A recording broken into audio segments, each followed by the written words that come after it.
Здравейте, добре дошли в моя YouTube канал отново. Днес Мишо ме е пратил да ходя да купя отплатено 20 кг щуки и ще ги пускаме в дилото. Чакаме 3 часа път, сняг, вятър, магистралите са заледени, така че стискайте палци да се справя и останете до края. Добре, пичове, първата задача е успешна. Намерихме подходящия бидон, взех го, тръгвам натам. Взимаме щуките и по най-бързия начин се прибираме в София, за да може да оцелеят. Що се качих на магистралата, пътят е заледен, има страшно много вятър. Надявам се пътят да мине успешно, да нямаме никакви аварии, стискайте палци. И се включвам директно от язовирчето, от което ще взимаме щуките.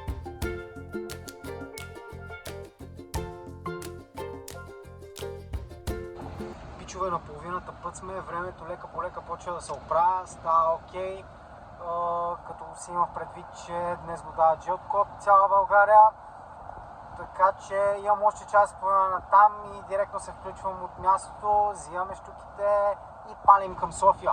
Само за единствено се преценявам, че ще стигнем в София по тъмно, така че щуките ще се пускат по тъмно и се надявам гьола да не е замръзнал, за да може да се пуснат като хората. Оставам на вас да познаете къде се намираме и откъде ще взимаме щуките. Пишете долу в коментарите. Добре, пичове, стигнахме успешно. Слизам да видим крокодилите.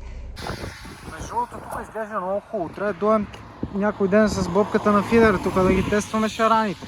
Предполагам, че има. Ги видим къде са.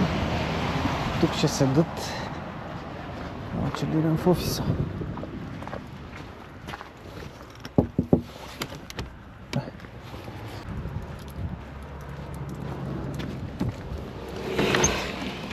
Здрасти, за щуките съм.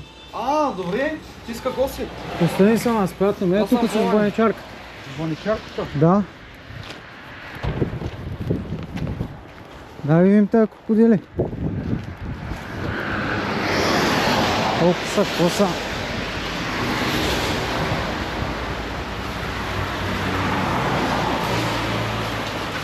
Еги, това Пичове по 800 кг штуки, много бройки, така че ще направим много хубаво заребяване. Гледайте какво става тук.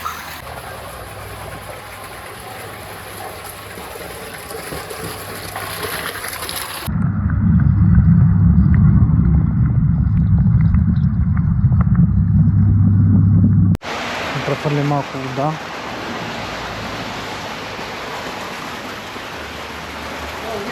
да напълним малко вода. Да. Държим. Да, държим тук сега. Напълним малко вода.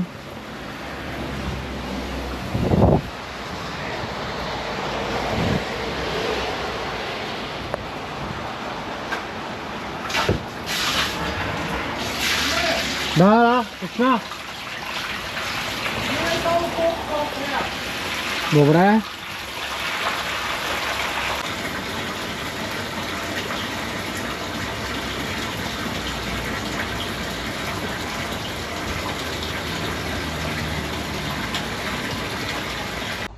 Няма как да мине гладко.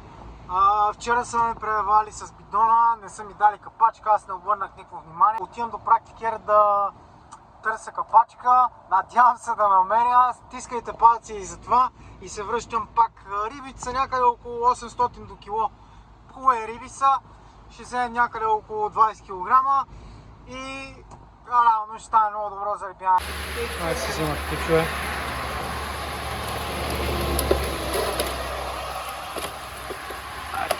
Штуки. Ето какво става. Килце. Имат много пауър. Имат много пауър. Килце штука. Good size.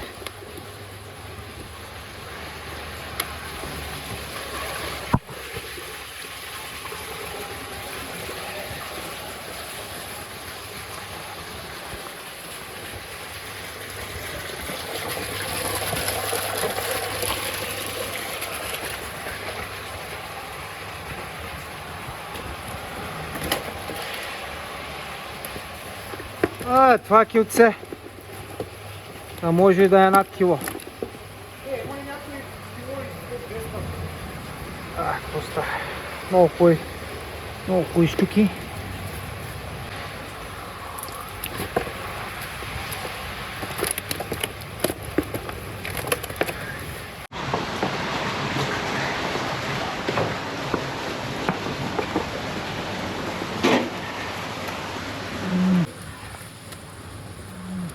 Това 22 кг. 22 кг пичове. Штуки. Пускаме ги в дивото. По килце. Как ще ги пускаш? А? Една по една ли? Еми, една по една ще ги Аз ме пускам. страх. То няма И как. хапят ли? Страхте ли? Чакай Хапят тогава. ли? Чакай тогава да ги по... Няма хапат. Няма какво става. Няма ще ги такова. Знаеш колко години не съм убил штуки? Няма съм какво да ходил. стане. Той тук в нашия край много някъде ходим. Оу, глед. Какъв крокодил е това, батко. Оу.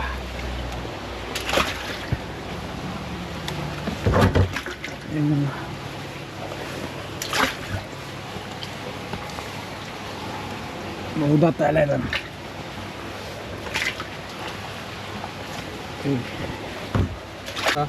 По-миналата зима бяхме взели тук около 30 мадока, между 2 до 5 кг. Само докато качихме в фейсбука на страницата, че има, 3 човека дойдоха и купиха веднага. На 15 лева бяха. Браво. Ако искаш там много се измиш, Да, се измием, че станах целия лигъв.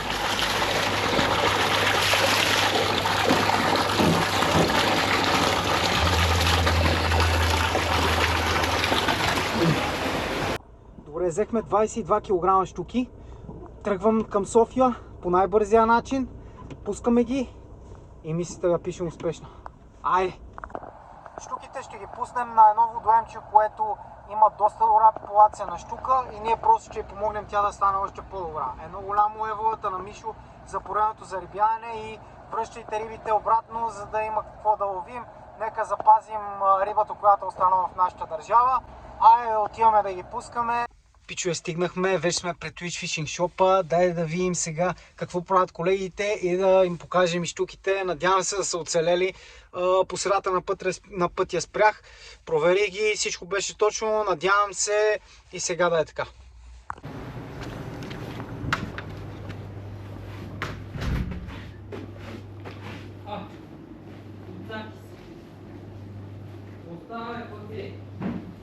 Виж ката? Къде стоил? Къде е бобката? Отиде до шарани. Вали? Ще работа? Нагласен, да. Браво, браво. 20 кила. Видим щуките дали са живи. Че малко е лъзгаво. Кога тръгна, Не беше така. не беше така. Трябва да донеса тайга. Момента на истината. В момента верно на истината. Много малко бе. И не мърдат звяровете. Погледнете за какво стана на въпрос тук. Мръднаха. Мърдат, гледай какви топани са, батко. И аз вие колко е най-голямата. Я бръкни Не бе. мога да... Та не е най-голямата, ама... Ако те захапе? Не мога... те ме захапаха вече, бе. Не, та най-голямата, ама и тази ще ви покажа. Но много рипът мърна. Ой, брато, много пауър имат те риби, бе. На музика, 3 часа на музика, какво става? Добре, пичове, рибите са живи. Така има малко промяна в плана. Ще мина да ги оставя в Герман в садката и тук до 1-2 дена ще отидем до Гьола да ги пуснем там. Така че отиваме сега на Герман, пускаме ги и след това ще ги вземем от Герман и ще ги пуснем на Гьола, който ви казах. Айде, останете до края. Добре, пичове, стигнахме Герман. Едва се качих, всичко е ледено, направо като ледена парзалка. Така сега трябва да намерим някакъв лиген или нещо да мога да ги сложим, да ги прехвърлим в садката и ще видим какво ще стане. Само че откъде да го намерим. Добре, реално сега трябва да бутнем садката навътре, обаче само ни се удава. Малко е по въпрос работите. Ще се утрепа. Това се утрепа. Друго няма да стане. Стъпих във водата.